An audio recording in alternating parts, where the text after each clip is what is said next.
All right, welcome to my presentation for the doctoral colloquium. My name is Tamara. Most of you already know me, and I will be presenting in English because we have some English-speaking people here. Right. So the topic of my thesis or current research is understanding latent representations of deep neural networks. So it belongs to the field of explainability of AI. And also my PhD is a part of this bigger doctoral network called TRAIL, which stands for Transparent Interpretable Robots.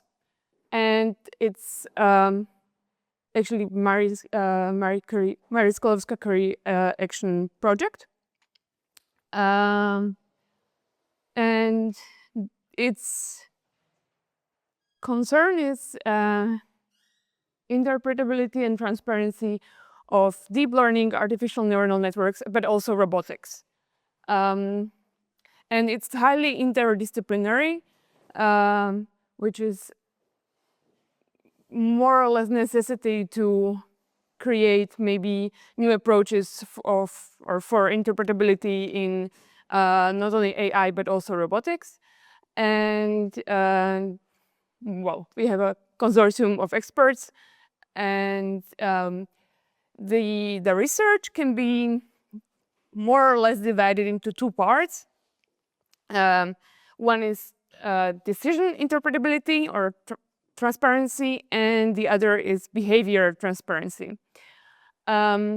So the first one is a field which is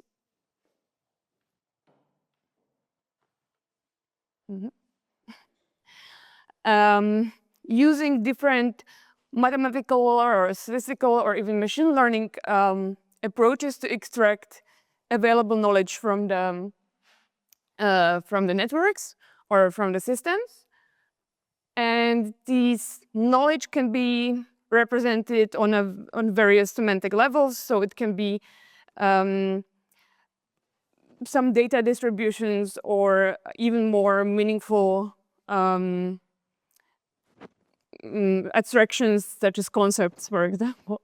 And then the other part, the counterpart, behavior transparency, is more about how to present this explanation to the audience or to the user and how to make it as well readable as possible. And therefore, it also concerns fields such as human-robot interaction, HRI, and psychology, because the user is also an important component in the whole research. All right, so my research is concerned with decision transparency, and I found this pretty illustration of how machine learning models and AI developed into less and less transparent models. And on the right, you can see the well, usually it's the earlier models, which are very easy to interpret, like linear regression or k-means algorithm or decision trees. So these have, like, based on their architecture, it's already clear what they do. And then towards the left, you have more complex networks, which where the learning is not as readable, and they have a lot of parameters, and they're connected in very complex ways. So in the paper by Ali et al., they sorted the models in this scale. And also, the interesting fact is that the more complex the model is, I mean, the higher accuracy it has, it's probably the more complex it is. So scaling up the models scales down the interpretability.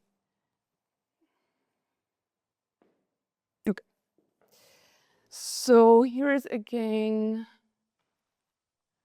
just a small explanation what these white box, gray box, black box categories mean. They, in this case, because for example, in adversarial AI, the meaning is a little bit different.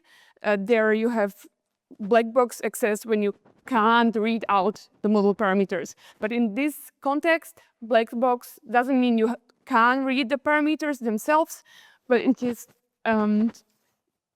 they are just not that helpful, and therefore the model can be thought of as black box. And the white box models are the ones which were on the right in the previous slide, so the ones which are understandable intuitively. And gray box, of course, the ones in between.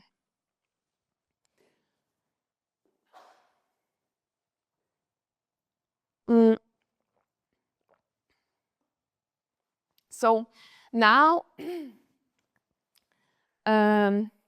staying in the realm of decision transparency, actually my whole research is about decision transparency. So we just continue there. Here is another possible taxonomy, but not concerning the complexity of the model, but the idea behind the interpretability approach. And according to Berska and Gaves, these can be behavioral, which are the simplest ones because they only consider the input and output relations. So there is no knowledge about the internal parameters or structure of the model extracted. In the second case, we use the model parameters to compute gradients with respect to the input, and hence can, for example, determine the input feature importance and so on. Then the third category is that we actually probe the latent space. So we try to extract some patterns or representations from the latent space by, well, for example, by training an auxiliary classifier, as you will see later. And this approach could be beneficial also, for example, to enable representation engineering, to, for example, enhance the safety or some aspects of the network which weren't there in the first place. And the fourth category is mechanistic. So this is the most compact one, and it analyzes the components one by one. So like it could analyze features, neurons, but also circuits which are responsible for the decision of the network. And the difference between concept-based and mechanistic is that mechanistic searches for causal relationships, whereas concept-based just searches for patterns.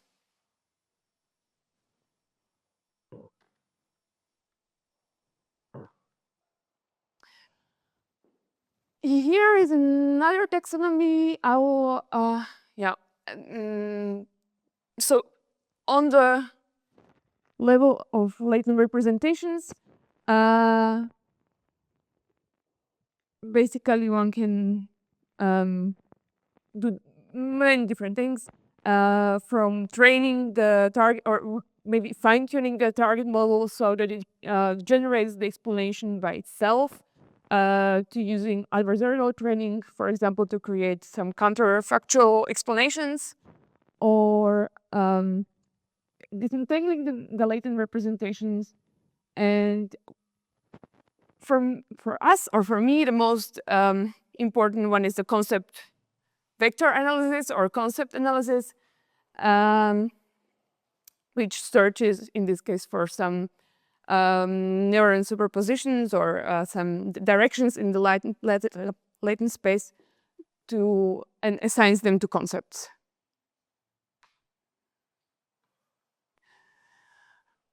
So, as I said, for me, the concept-based interpretability is the topic, and it's usually a post hoc analysis, so there is no fine-tuning or retraining of the model involved. And the assumption is that let's imagine we have some representations in the latent space, and we want to find the respective or the according concepts for these representations. Hence, there must be some mapping from this latent space to the concept space, and we assume that we can approximate this mapping by training, for example, a support vector classifier to distinguish between the concept membership of the representations.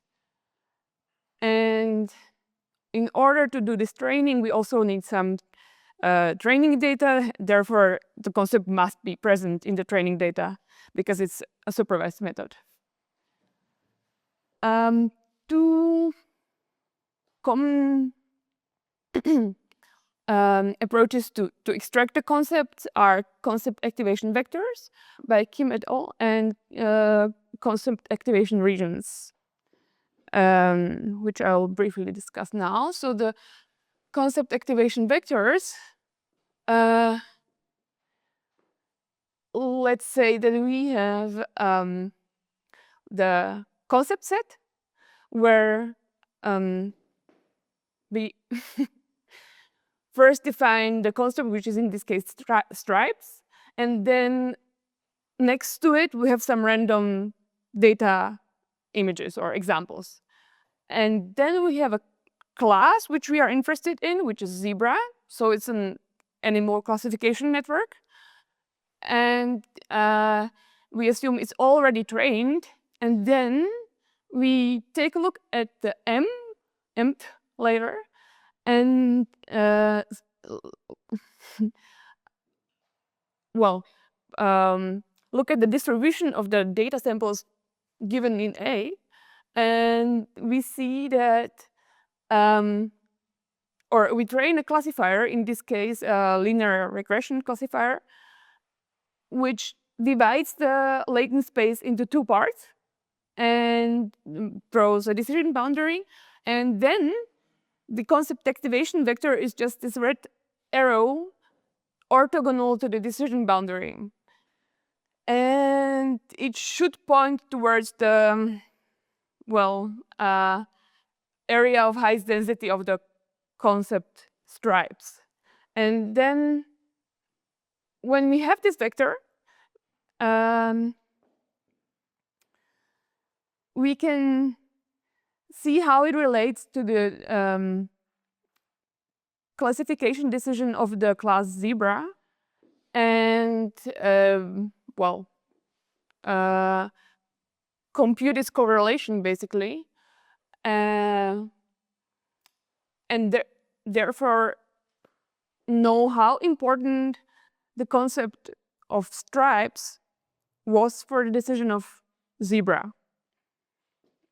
So it's concept importance score.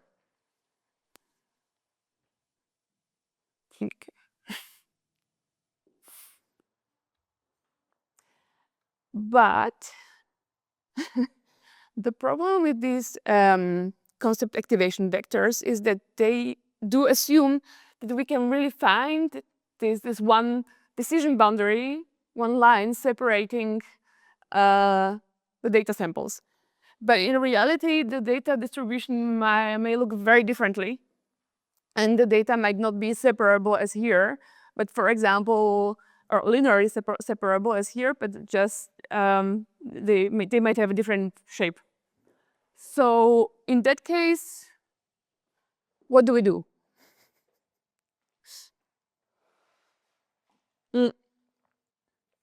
Okay, so we just can change from the linear classifier and take something more sophisticated. And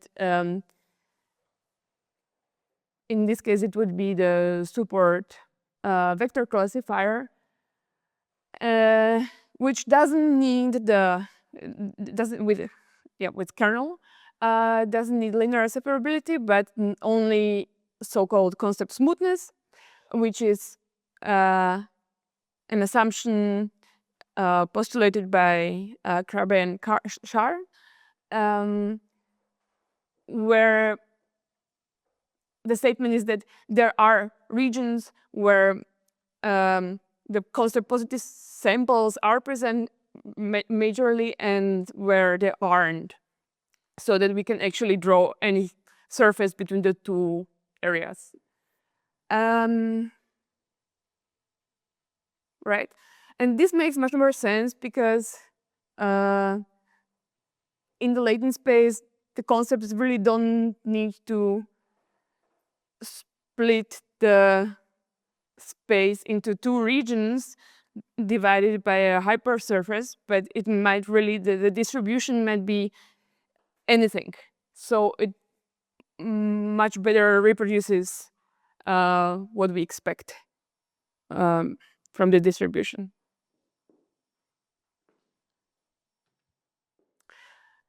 Okay, so here is how the concept activation regions, which are the super vector classifiers in principle, how they are trained. So we already have a pre-trained model, the target model. In this case, it's a black box.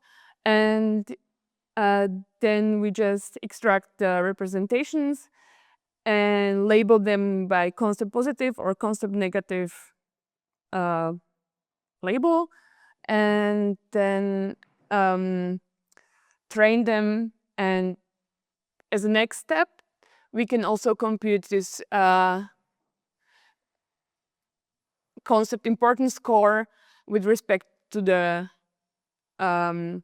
class decision and some feature importance as well.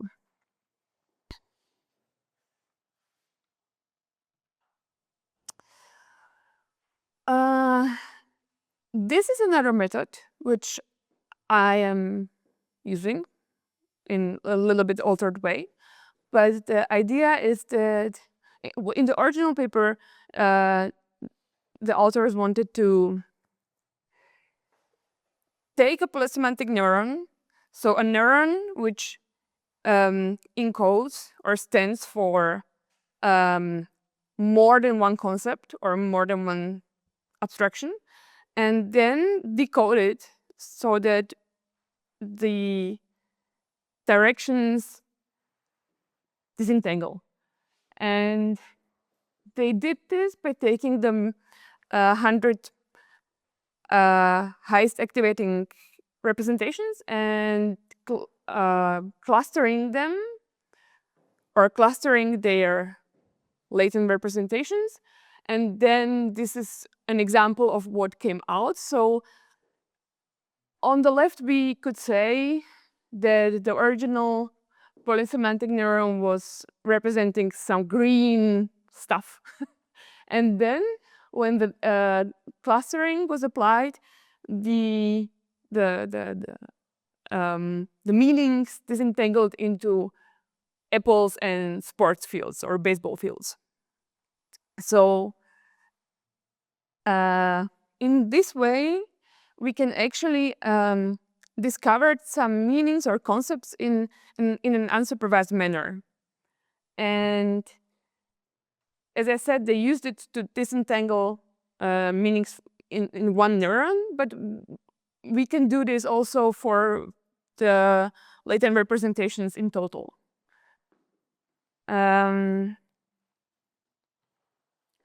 And hence, here is the workflow that I followed. So first thing I did is that I took fixed set of concepts for a given data set, and then trained the concept activation regions in all of the models network layers, and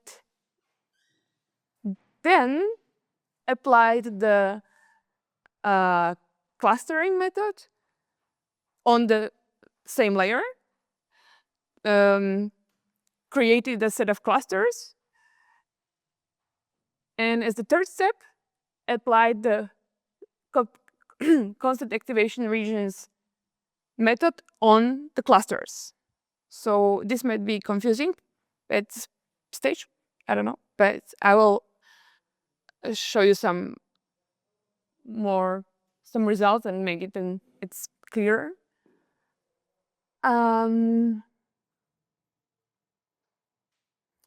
Right, so this is just like, yes, what we expect, or what can be compared in the end is how what the results look like, or how they evolve throughout across the layers.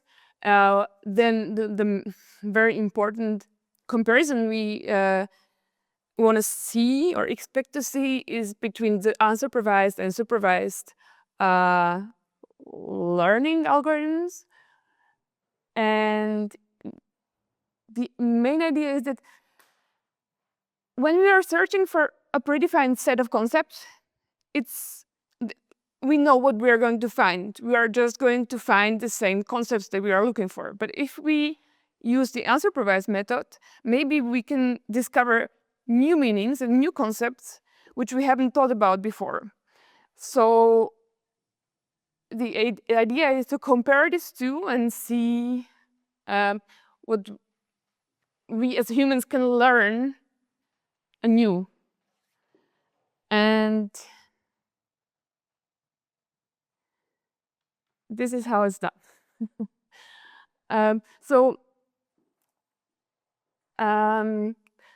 This on the left is just an illustration of the 4 concepts. This is a concept set for MNIST dataset, and it has the concepts loop, vertical line, horizontal line, and curvature. And we are going to look for these concepts in those 7 networks with the number of parameters given in the graph. So this happens in the second convolutional layer of the smallest network that was trained.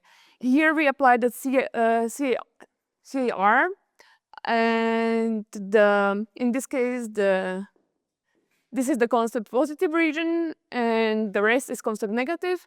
And in this case, the darker blue is the concept positive, and the rest concept negative. Well, this is a UMAP projection of the data points and regions. So, of course, the original dimension was 6,000. So it's not like you can't see all the factors or all the attributes, but it's a representation, and it gives an idea of how the data is separated. Then we did the clustering. Well, agglomerative clustering with, in this case, the threshold was set to 300, so that we have like 1, 2, 3, 6, 7 clusters.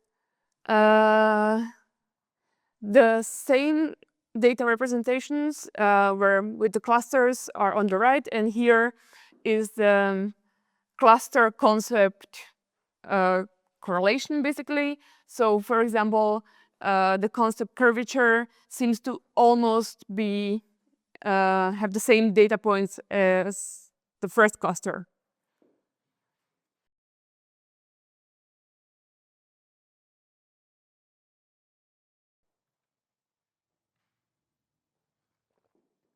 And now, this is not the same thing as before. This is just the same method, but applied on the newly discovered clusters. So this is the CAR method applied on the cluster 0, and the CAR method applied on the cluster 3.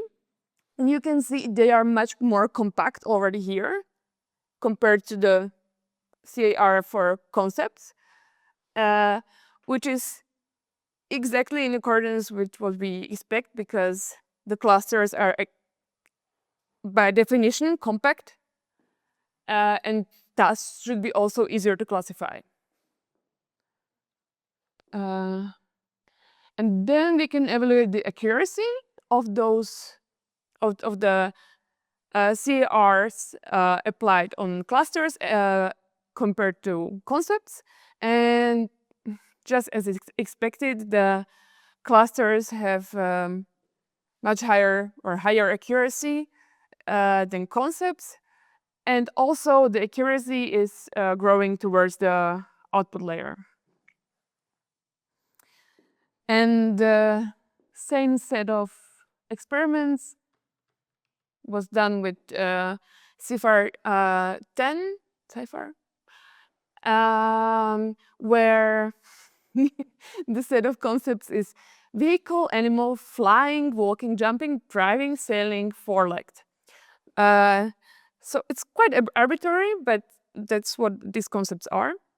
And on the right is the correlation between the clusters and the concepts. So again, like the third cluster seems to correlate highly with the concept of animal. Walking and four-legged also belongs to animals mostly, so okay. So it makes sense. And we have very similar results. Also higher accuracy for clusters and concepts, and growing towards the end, towards the output. The same or similar. These are similar graphs, but for deeper CNNs. This has 6 layers, and the other one has 9 layers. There are also the activations, so the evaluation was done also after every activation, just to have it more fine-grained. But the trend is more or less the same. So that's it for the cluster, for the concept analysis. And this is more or less what I said already, that the clusters are more compact and therefore easier to separate. And the higher accuracy towards the output is also understandable because, for example, the manifold disentanglement or decoupling hypothesis states that the manifolds of the class representations disentangle towards the end. And since these concepts are very related to the classes, they also try to tend to disentangle towards the output. Exactly. So, like one of the possible benefits of concept interpretability is that one could, in the end, after learning the concepts, one could also manipulate the concepts and increase some nice ones which one wants to have present in the network. The next steps are implementing some concept importance or cluster importance score and compare those with respect to class decisions. Then apply some visualization approaches, and then try to implement the same analysis for predictive coding networks, which is a second part of my research. But I don't know if I have time for that. 10 minutes. So just a very brief overview.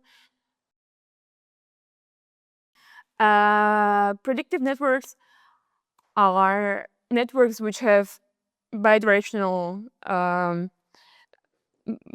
signal propagation. And here is an illustration of a simple deep neural network or convolutional neural network and dynamical predictive coding network. And I hope you can see this is just arrows pointing upwards, and here we have arrows pointing in both directions as well as these recursive cycles. So the idea is that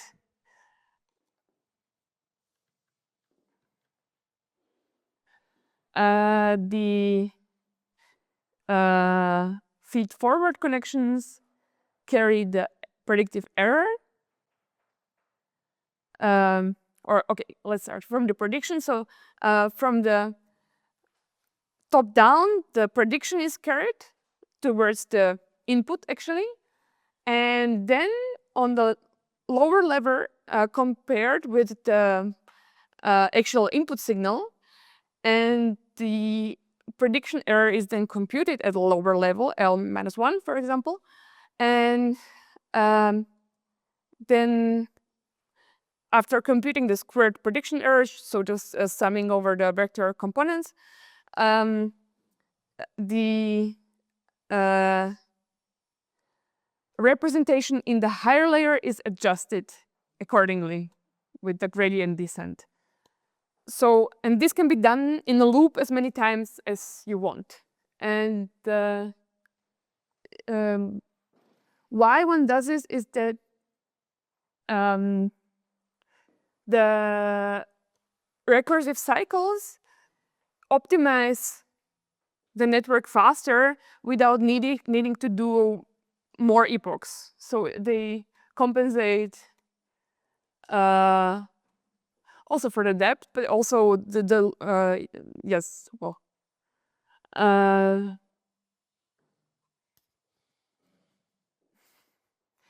anyways, and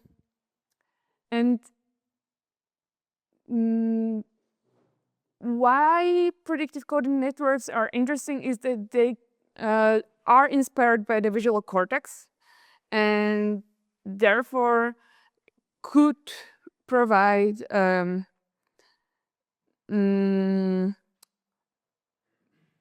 field to develop some mirror neuron systems, and hence learning by imitation also. And yes, so we have done some experiments with a student or in a student project here, where we tried to vary the number of recursive cycles. And here are some results of the training process. I was a little bit surprised, to be honest, because the accuracy doesn't grow with the number of cycles, but it stalls at some point.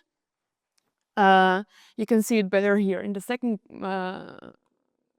graphs, where you see that somewhere around 3 cycles, the network performs at best and then doesn't improve anymore. And so, yes, there is some more research to be done. But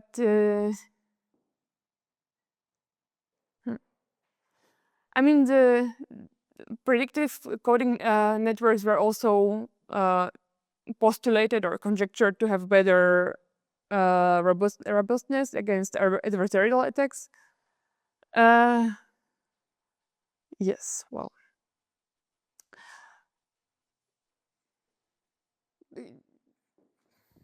Yes. Thank you.